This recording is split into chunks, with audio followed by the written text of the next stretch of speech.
श्री गणेशाय नमः. श्री स्वामी समर्थ. सुप्रभातम. नमस्कार. सिया ऑफिशियलवर आपले सुस्वागतम.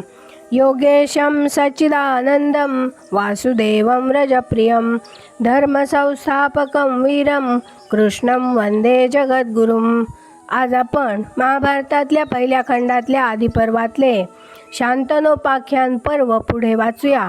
काल आपण पांडवांच्या जन्माची कथा वाचत होतो, ती आता आज आपण पुढे वाचूया. वैशंपायन म्हणाले, कुंतीचे 3 पुत्र जन्माला आल्यानंतर आणि धृतराष्ट्राच्या 100 पुत्रांचा जन्म झाल्यावर मद्र राजकन्या माद्री एकांतामध्ये पांडूला म्हणाली, आपले वैगुण्य मला माहीत आहे, तरीसुद्धा माझ्या मनात कसलेही किलमिष नाही. कुंती माझ्यापेक्षा वडील आहे, यामुळे तीच वर प्राप्त करून घेण्यास माझ्यापेक्षा अधिक पात्र आहे.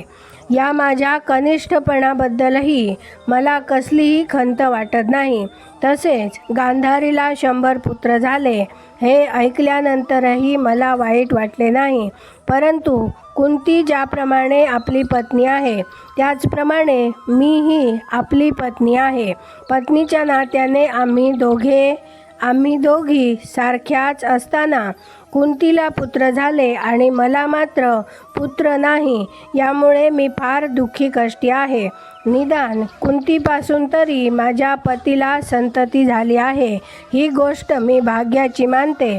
तथापि मलाही अपत्य व्हावे अशी जर कुंतीने व्यवस्था केली तर माझ्यावर तिची मोठीच कृपा होईल आणि आपल्या दृष्टीनेही हे श्रेयस्कर ठरेल. पण कुंती माझी सवत असल्यामुळे या बाबतीत मी जर तिच्याजवळ गोष्ट काढली तर माझ्या अभिमानाला डंख लागेल. आपण जर मला अनुकूल असाल तर आपणच स्वतः या बाबतीत तिला सांगा. पांडू म्हणाला, माद्री, तू म्हणालीस ती गोष्ट माझ्याही मनात नित्य घोळत असते, पण मी जर ही सूचना तुला केली तर तू ती स्वीकारशील अथवा झिडकारशील याचा नक्की अंदाज न आल्यामुळे हा विषय तुझ्यासमोर काढण्याची माझी ताकद झाली नाही. आता तुझेही मत माझ्यासारखेच आहे असे दिसून आल्यामुळे मी या बाबतीत प्रयत्न करून पाहीन. मी जर कुंतीला या बाबतीत आग्रह केला तर ती माझ्या म्हणण्याप्रमाणे वागेल अशी माझी खात्री आहे. वैशंपायन म्हणाले.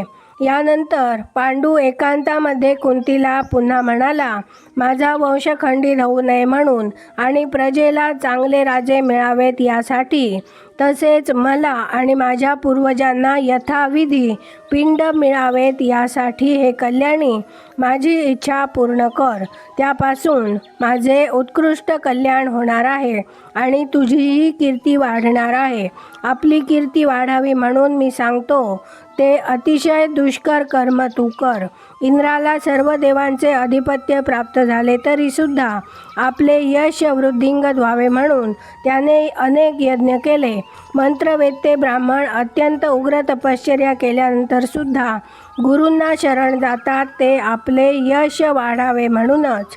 तसेच जगातले सर्व राजर्षी व तपोधन ब्राह्मण जी काही सुलभ किंवा दुष्कर कर्मे करीत असतात, त्यांच्या मुळाशीही यशाचीच अभिलाषा असते. म्हणून हे कुंती, नौकेतून ज्याप्रमाणे एखाद्याला नदीच्या परतीवर न्यावे, त्याप्रमाणे तुला माहीत असलेल्या मंत्रांच्या सहाय्याने माद्रीला सुद्धा तू आपत्यप्राप्तीसाठी मदत कर आणि तुला अतुल कीर्ती मिळव. वैशंपायन म्हणाले, पांडूने कुंतीला अशी विनंती केल्यानंतर ती माद्रीला म्हणाली, माद्री, कोणत्या तरी एकाच देवाचे तू एकदाच चिंतन कर, म्हणजे तुला तुझ्यासारखेच अपत्य होईल यात शंका नाही. यावर माद्रीने विचार केला. तिने मनात अश्विनी कुमारांचे स्मरण केले. ते दोघे अश्विनी कुमार तिच्याकडे आले आणि त्यांच्यापासून तिला नकुल आणि सहदेव हे 2 विलक्षण देखणे पुत्र झाले. या जुळ्या पुत्रांना उद्देशून आकाशवाणी झाली. महासामर्थ्य संपन्न, रूपसंपन्न आणि गुणसंपन्न हे तुझे 2 पुत्र आपापल्या रूपसंपदेने अश्विनी कुमारांपेक्षाही वरचढ होतील आणि अतुल तेजाने दैदिप्यमान होतील. शतशृंग पर्वतावर निवास करणाऱ्या ऋषींनी कुंतीच्या आणि माद्रीच्या पुत्रांचे नामकरण केले. ऋषींची मने या 5 पुत्रांवर जडली. त्यांच्या हिताच्या गोष्टी ते करू लागले आणि त्यांनी त्या 5 पुत्रांचे नित्य अभिष्ट चिंतन केले.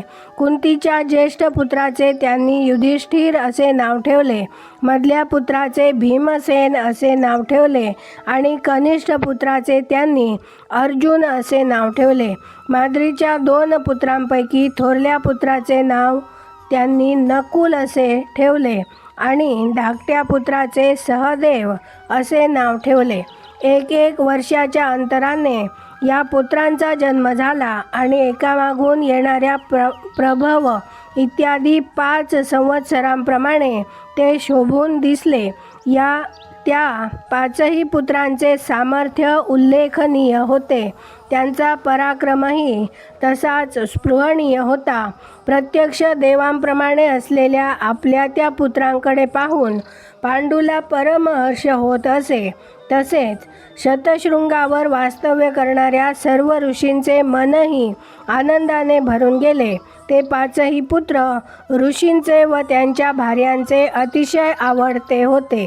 काही दिवसांनी माद्रीला आणखी एखादा पुत्र व्हावा म्हणून पांडूने कुंतीला पुन्हा एकदा आग्रह केला. पांडूने असा आग्रह केल्यानंतर कुंती पांडूला एकांतात म्हणाली, एकाच देवाचे एकदाच आवाहन करण्याची मी माद्रीला स्पष्ट सूचना केली होती. तिने एकदाच आवाहन केले हे खरे, पण तिने अश्विनी कुमारांचे आवाहन केल्यामुळे तिला जुळे पुत्र झाले. थोडक्यात तिने मला फसविले. तिने केलेल्या त्या फसवणुकीमुळे मी तिचा आता धसका घेतला आहे. कुटील स्त्रियांचा आचार असाच असतो. नित्य जोडीने असलेल्या देवांचे आवाहन केले तर 2 पुत्र होतील हे त्यावेळी मज मोढेला ध्यानात आले नाही. म्हणून या बाबतीत आपण मला आणखी आग्रह न करावा एवढेच माझे मागणे आहे.